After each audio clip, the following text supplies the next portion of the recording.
Good evening, everyone. Tonight, family and friends are remembering the two concert goers killed in that crash outside the Kodak Center in Rochester Monday. 29-year-old Joshua Orr was from Webster, Justina Hughes from Geneva. Both were passengers in a rideshare car leaving a parking lot after a New Year's Eve concert. They're being remembered as heroes who unknowingly protected a crowd of pedestrians. For the latest on the investigation, we turn to our Jeff Kulikowski. Earlier tonight, he was outside the Kodak Center in Rochester. The scene here in Rochester is very quiet tonight, but the investigation into what happened in front of the Kodak Center nearly 48 hours ago is very active. A fiery crash that Rochester police say at this point appears to be intentional, killing two people, hurting several others that were walking out of a concert from the popular jam band Mo here in Rochester. At this point, Rochester police and the FBI say they have no indication that there are any typical signs of terrorism, which is leaving them with many more questions than answers. Why Rochester? Why this venue? We just don't know. What Rochester police are saying is that Michael Avery rented a Ford Expedition from the Rochester airport on Friday afternoon, about 2 days after arriving here, staying in a hotel since then. Saturday is when they say he spent several hours buying gas containers and gas for them that he eventually put in the SUV.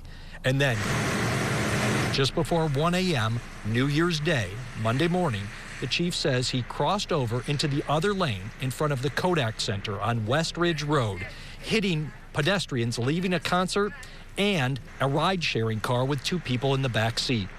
They were expecting to be able to ring in the new year and have a good time, but instead we have individuals that are now going to be burying family members, and we have people who have now life-altering injuries because of the choices that this suspect made. While the FBI Joint Terrorism Task Force is helping, they say that's not uncommon in a case like this, adding there's no evidence right now of any ideology or links to international or domestic terrorism with Avery. The Rochester Chief of Police says right now it appears Michael Avery acted alone. Additionally, we have not uncovered any information leading us to believe that the actions of Michael Avery on New Year's Eve were motivated by any form of political or social biases. It must be noted this is an ongoing investigation, and additional information may be developed. Why Rochester? Why Syracuse? Why all the gas cans? These are all things that will continue to be investigated, and as the chief has said, this is an ongoing investigation until it's not.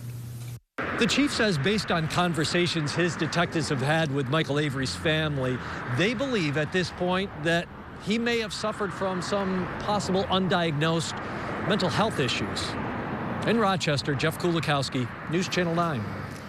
And there are still many unanswered questions about the suspect, 35-year-old Michael Avery. News Channel 9's Ashley Cafaro spent the day investigating his background.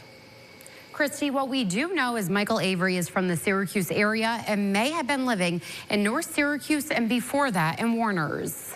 Details on 35-year-old Michael Avery and what led to this horrific New Year's Day tragedy still remain unknown at this time. Rochester police confirming the 35-year-old was from the Syracuse area, but have not released an address or where he may have worked. News Channel 9 was able to obtain two addresses that may have been Avery's prior address and current address. The neighbors we spoke to in one North Syracuse apartment complex said they did not recognize Avery. We went to the second address, a home in Warners in the town of Van Buren, where a woman claimed she was a family member and asked us to leave. This image shows police searching the Wood Springs Suites in Greece, where Avery was staying. Police continuing to work with the FBI to find out a possible motive. A witness sharing his experience after leaving the concert early with some friends and was in the parking lot trying to find his car when it all unfolded. All of a sudden, you just see this giant fireball rise up. It was like something out of a movie, like out of an action movie. And we're like, what the heck's going on? That can't be intentional. I don't think that's something with the theater. So, we kind of wandered back over there. I'd say we were about, 500 feet away. And, people started screaming, and we saw, a bunch of people running by the wreckage, and the one car, the SUV, was just completely engulfed in flames.